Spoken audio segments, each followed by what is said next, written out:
Okay, let us discuss about details about the properties of gases. Again, characteristic properties of gases. Characteristic properties of gases. Here, they have no definite shape. First point we have to remember, gases are not said to be having any kind of definite shape, and they don't have any kind of volume also until they are kept in a container. They are said to be highly compressible. Gases are said to be highly compressible than any other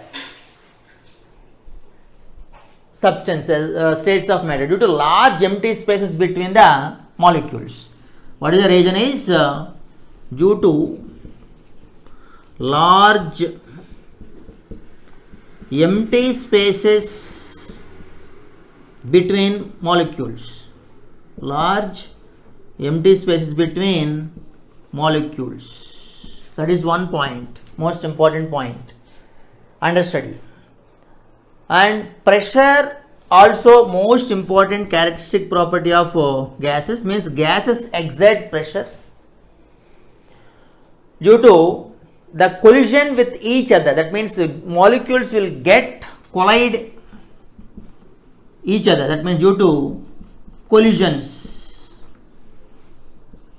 between the gases molecules, and that is one factor.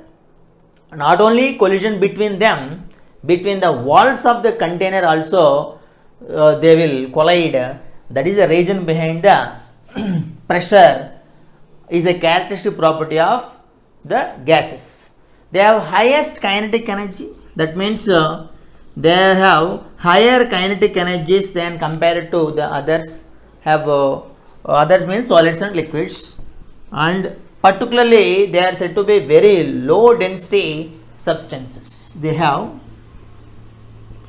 lower density than the others. Okay, solids and liquids. Then solids and liquids.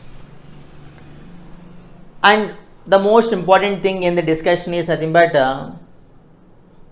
they don't have any kind, they have negligible intermolecular forces. Because of this one, what will happen, these gases are said to be exist with lower densities. And for gases, there is most important property is there, that is what? Thermal energy. Thermal energy is also one of the important property. Molecular attractions will makes them, molecular collisions makes them thermal energy molecules. So thermal molecules, that is one property. So intermolecular forces of attractions are actually playing an important role in deciding these factors. That means these are the most important properties of gases, and that is in that gases are said to be very less intermolecular forces, means 0.1% of volume of a container under normal conditions is there, where 70% of the volume is taken up by the liquid molecules. Means when you consider 0.1% of a gas in a container, which is equals to 70% volume of the liquid, that indicates that gases occupies very less space, the large space compared to the liquids, and that is most important factor in this one. And coming to the other points, that is the relationship between these variables are there. Means variables means temperature, pressure, volume, density, and all these things will comes under our gases laws of concepts. So gases laws we will discuss. In that we will give the relationship between these variables, pressure, temperature, and volume and density. Okay.